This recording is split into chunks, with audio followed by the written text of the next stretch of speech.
कुकबान और मेरा जूता तेरा सर। दोस्तों, आपने इसके पहले भाग में पढ़ा कि कुकबान की कार की प्रसिद्धि की वजह से कुछ चोर लोग कुकबान की कार चुराने आते हैं और वो कुकबान की कार को, सुपर कार को खटारा समझकर उसके पहिए चुरा कर ले जाते हैं और कुकबान की कार कोई और चुरा के ले जाता है। सुबह जब कुकबान उठता है तो वो कार मनमौजी की सहायता से कार के पहिए के चोरों के पास तक पहुंच जाता है, परंतु तभी कुछ लोग गन लेकर आते हैं और उन्हें अपने गन के निशाने पर ले लेते हैं। अब उसके आगे मुझे तुम्हारी बातों पर विश्वास नहीं होता। भला बिना पहियों के तुम कैसे मेरी सुपर कार को कैसे चला कर ले गए?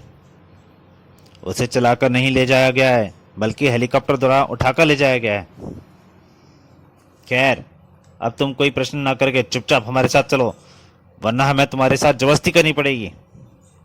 उसकी कोई जरूरत नहीं, बस तुम मेरी सुपर कार के पहियों को और साथ में ले लो। क्या कहा? सुपर कार के पहिए कहाँ हैं वे? वह रहे। आहा। और शीघ्र ही उन गंधारियों ने पहियों को एक बड़ी सी वैन में रखने के साथ साथ कुकबान और मोटू को भी उसमें बैठा गया और वहां से चल पड़े। लेकिन वे इस बात से सर्वथा अनभिज्ञ थे कि मोहनमौजी उनका पीछा कर रहा था। उनके जाने के बाद चारों चोरों ने राहत की सांस ली। शुक्र है हम पुलिस के हाथों पड़ने से बच गए। मैंने पहले ही कहा था ना कि कुकबान से उलझना बच्चों का खेल नहीं है। खैर, अब एक बार फिर नए सिरे से हमें खाने और पीने की व्यवस्था करने के विषय में सोचना होगा। चलो सोचो। उधर शहर से काफी दूर एक पहाड़ी इलाके में आकर वैन रुकी। कू कू कू। चलो नीचे उतरो, लेकिन ध्यान रहे कोई चालाकी दिखाने की कोशिश मत करना, वरना दूर दूर तक तुम्हारी चीखें किसी को नहीं सुनाई देंगी। ऐसे मत डराओ भाई, वरना वक्त से पहले ही मेरा हार्ट फेल हो जाएगा। कुकबान और मोटू वैन के नीचे उतरने पर, सुनो, तुम दोनों चारों पहियों को लेकर अड्डे पर पहुंचो, हम इन्हें लेकर चलते हैं। ठीक है। और जब वे लोग पहियों और कुकबान आदि के साथ पहाड़ी के मध्य चले गए तो मनमौजी वहां से लौट पड़ा। उधर पहाड़ों के मध्य एक विशालकाय पहाड़ था, जिसके भीतर एक लंबी चौड़ी गुफा थी। उसी गुफा में उन बदमाशों का अड्डा था। उस लंबी चौड़ी गुफा के भीतर, ओह, वह रही मेरी सुपर कार। बॉस, हम कुकबान को ले आए हैं, साथ में उसके साथी को भी। गुड, लेकिन इस साथी को लाने की क्या जरूरत थी? मजबूरी थी बॉस। जब हम इनके घर पहुंचे तो ये कहीं जा रहे थे, तब हमें मजबूरी में इनका पीछा करना पड़ा। पीछा करते करते हम एक बस्ती में जा पहुंचे, जहां कहकर उस गंधारी ने अपने बॉस को पूरी बात बता दी। सारी बात सुनकर बॉस का चेहरा प्रसन्नता से खिल उठा। वाह, गाड़ी के पहिए भी मिल गए। कहाँ हैं पहिए? वे गार्गी और लाखा लेकर आ रहे हैं। मिस्टर बॉस, क्या आप हमें यह बताने की कृपा कर सकते हैं कि आपने मेरी कार क्यों चुराई और हमसे क्या चाहते हैं? अवश्य, सुनो, हम तुम्हारी कार का सौदा अमेरिका के नामी स्मगलर के साथ कर चुके हैं। वह हमें इस कार की एवज में पूरे 5 करोड़ रुपए देगा, जबकि तुम्हें यहाँ इसलिए लाया गया है ताकि तुम हमें इसे चलाने की सारी विधि बता दो। हम पूरी कोशिश करने के बावजूद भी इसकी मशीनरी के बारे में जानने में असफल रहे हैं। ओह, तो ये बात है।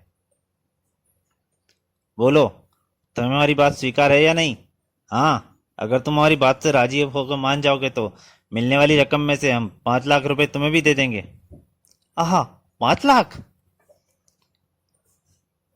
बाण भैया, तुम इनकी बात तुरंत मान लो। मैं 5 लाख में से 50,000 रुपये ही संतोष कर लूंगा। अबे तू चुप कर उल्लू की दुम, बड़े लोगों के बीच में बच्चे नहीं बोला करते। बेटा बॉस, तुझे तो मैं अपनी कार चलाने की ऐसी विधि बताऊंगा कि तू जीवन भर जेल में पड़ा पड़ा मुझे याद करता रहेगा। मैं तैयार हूं बॉस, लेकिन तुम्हें पहले अपना वचन पहले निभाना पड़ेगा, यानी पूरे 5 लाख रुपए मुझे पहले देने पड़ेंगे। मुझे मंजूर है।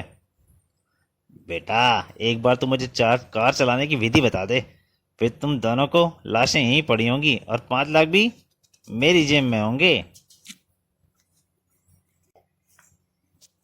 तभी गार्गी और लाखा कार के पहिए वहां ले आए। क्या पहिए गाड़ी में फिट कर दिए जाएं? इसकी कोई जरूरत नहीं, पहियों के बिना भी सुपर कार चल फिर सकती है। बस आप अपनी रकम निकालिए। रकम के लिए तुम्हें कुछ देर इंतजार करना पड़ेगा, क्योंकि कार का खरीदार रुपए लेकर बस आने वही तभी। Hello mister Karthu. हेलो। लो, रकम भी आ गई। आप बिल्कुल ठीक समय पर आए मिस्टर टॉम। इनसे मिलिए, ये हैं कुक बॉन्ड यानी सुपर कार के निर्माता। वाह भाई, हमको तुमसे मिलकर बहुत खुश हुआ। तुम रियली एक ग्रेट मैन है। है, वो तो हम हैं ही, लेकिन तुम एक थर्ड ग्रेट मैन है। क्या मतलब, क्या? ओह, नाराज मत होइए, मेरी अंग्रेजी जरा कमजोर है।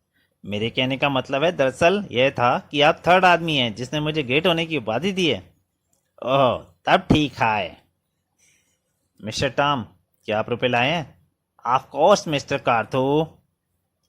ये देखो। गुड। और फिर, लो मिस्टर कुकबॉन, संभालो अपना हिस्सा और चटपट हमें कार चलाने के विषय में सब कुछ बता दो। जरूर जरूर, ही। बॉन्ड भैया, मेरा हिस्सा? अबे तू सारे ही रख ले। हाँ, सारे। हाँ तो मिस्टर कारतू, आइए मैं आप लोगों को कार के बारे में सारी बातें अच्छी तरह से समझा देता हूँ। ठीक है, चलो। बाहर आकर इस गुप्त बटन को दबाने से इस कार का कंप्यूटर रोबोट सक्रिय हो जाता है। कहने के साथ ही कुकबार ने मिस्टर होल्डोर को सक्रिय करने वाला बटन दबा दिया। देखिए, अब मेरा यह रोबोट मिस्टर होल्डोर सक्रिय हो चुका है। अब कार के एक एक पुर्जे का कंट्रोल इसी के हाथ में है। क्यों मिस्टर होल्डोल, क्या मैं ठीक कह रहा हूँ? यस मास्टर, आदेश कीजिए, मेरे लिए क्या सेवा है? वाह भाई, तुम्हें जरा इन लोगों साहब लोगों को अपनी कार की सवारी करानी है, क्योंकि अभी तुम्हारे मालिक बनना चाहते हैं। क्या समझे मिस्टर होल्डोल? मैं सब कुछ समझ गया मास्टर। आप इन्हें कार में सवार होने के लिए कहिए। अवश्य, लेकिन उससे पहले तुम कार से जुड़ा अपने पहियों को तो खैर खबर ले लो। अभी खबर लेता हूँ मास्टर। हेलो, व्हील नंबर 1, 2, 3 और 4, क्या तुम चारों क्रियाशील और सही अवस्था में हो? मुझे अपनी रिपोर्ट दो। हम बिल्कुल ठीक अवस्था में हैं मिस्टर ओल्डोल, आज्ञा कीजिए। हैं? ओह माय गॉड, मिस्टर खाथू, यह मैं कोई आश्चर्य सपना तो नहीं देख रहा? मैं भी यही सोच रहा हूँ मिस्टर टॉम। मेरे आदेश का इंतजार करो। व्हील नंबर 1, 2, 3 और 4, ध्यान रहे, मेरा आदेश मिलते ही तुम चारों को एक्शन में आ जाना है। मेरी बात समझ रहे हो ना? बहुत अच्छी तरह से मिस्टर होल्डोल।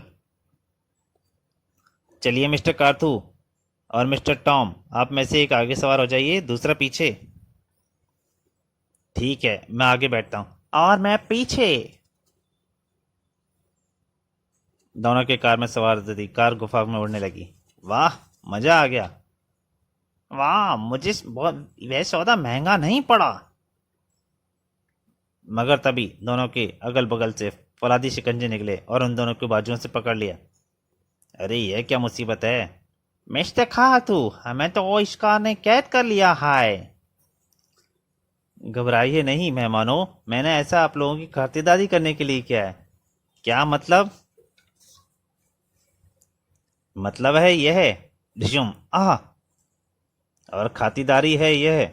ओफ कुकबान, यह तुमने हमें किस मुसीबत में फंसा दिया, हमें बचाओ। सॉरी मिस्टर कार्थू, अब गाड़ी मिस्टर होल्डोल के कंट्रोल में है, इसलिए मैं आप लोगों की कोई मदद नहीं कर सकता। डिशुम, हाय मर गया तड़ाक। हाँ हाँ। कार्थू ने मदद के लिए अपने आदमियों को घुड़का। अरे कमबख्तो, तुम लोग खड़े खड़े मुंह क्या देख रहे हो? फायर करके कार को नष्ट कर दो। Okay boss. उसी समय होल्डोल ने पहियों को आदेश दिया। व्हील नंबर 1, 2 और 3, 4, एक्शन में आओ। कार को कोई नुकसान नहीं पहुंचना चाहिए। Okay mister Holdol. तुरंत ही दो पहिए जमीन के सहारे और दो हवा में उड़ते हुए गंधारी बदमाशों की ओर बढ़े। हैं? अरे बाप रे! अगले ही पर थड़ाक कड़ाक। आई! आह! हाय! उफ! मर गया! खटाक! आई! हाय बचाओ! भागो! और पहियों ने सबकी बुरी हालत कर दी। उधर कार में भी कारतू और टॉम की धुलाई हो रही थी। डिशुम धड़ा, बचाओ, हाय मेरी माँ, बचाओ। कुछ ही देर बाद सुपर कार जैसे नीचे उतरी। आह, अरे उल्लू के पट्टो, कहाँ मर गए तुम सब? जल्दी से हमें बंधन मुक्त कराओ, वरना हमें ये घुसे मार मार कर ही मार जाएंगे, खा खा कर ही मर जाएंगे। तुरंत कुछ गंधारी बदमाश पहियों के आक्रमण से स्वयं को बचाते हुए अपने बॉस की मदद के लिए कार की ओर लपके, लेकिन इससे पहले कि कार के निकट पहुंच पाते, कार के पिछले हिस्से से आग की लपटें निकली और वो सब गुंडे आग में गिर गए। बचाओ, हाय मर गया। लगभग 15 मिनट के भयानक हंगामे के पश्चात, लो बेटा मोटू, ये सब तो लग गए ठिकाने। हाँ बांड भैया, और अभी अब सौदे की सारी रकम हमारी होगी। आहा, कितना मजा आएगा अब। तभी खबरदार, अगर किसी ने भी अपने स्थान से हिलने डुलने की कोशिश की तो डंडे मार मार कर सबको वंदा कर दूंगा। अरे डैडी, हैं फूफा जी? अरे डैडी, यहाँ सीधा है कौन जिसे आप डंडे से मार मार कर औंधा कर देंगे? ये सब तो आपके डंडे की बदबू सूंघने से पहले ही औंधे हो चुके हैं। आई, लेकिन डैडी आप यहाँ तक पहुंचे कैसे? मुझे यहाँ तक मनमौजी लाया है। निस्संदेह मनमौजी अब बहुत समझदार होता जा रहा है। आपके साथ साथ मुझे इसे भी तरक्की दिलानी पड़ेगी। क्या कहा? क्या कुछ नहीं डैडी, मैं तो कह रहा था कि आप इन बदमाशों को संभालिए। ये देश और विदेश के बड़े बड़े मुजरिम हैं, इन्होंने ही मेरी कार चोरी की थी। कहकर कुकबान ने अपने पिता को सारी बात बता दी और सारा रुपया भी उन्हें संभलवा दिया। इसके बाद उसने टॉम और कार्थू को बाहर पटक कर मिस्टर होल्डोल के द्वारा पहियों को यह स्थान फिर करा लिया और फिक्स करा लिया। चलो मिस्टर होल्डोल, अब हमें घर ले चलो, यहाँ का काम अब डैडी संभाल लेंगे। Okay master. ओके डैडी, हम जा रहे हैं, टाटा, बाय बाय। और अगले दिन पहली बार देश के तमाम समाचार पत्र हवलदार धमाका सिंह की भूरी भूरी प्रशंसा से भरे पड़े थे। राष्ट्रीय अंतर्राष्ट्रीय अपराधी गिरफ्तार, हवलदार धमाका सिंह की पदोन्नति, सुपर कार चोर गिरफ्तार, सुपर कार के चोर पकड़े गए। तो दोस्तों, मैं पूरी उम्मीद करता हूँ कि यह कॉमिक आपको अच्छी लगी होगी, पर अगर अच्छी लगी है तो लाइक कीजिए, और अगर आप चाहते हैं कॉमिक और अच्छी से अच्छी बना सकूं और ये कॉमिक ज़्यादा से ज़्यादा लोगों के पास पहुंच सके, तो प्लीज़ कॉमिक को ज़्यादा से ज़्यादा शेयर कीजिए। धन्यवाद।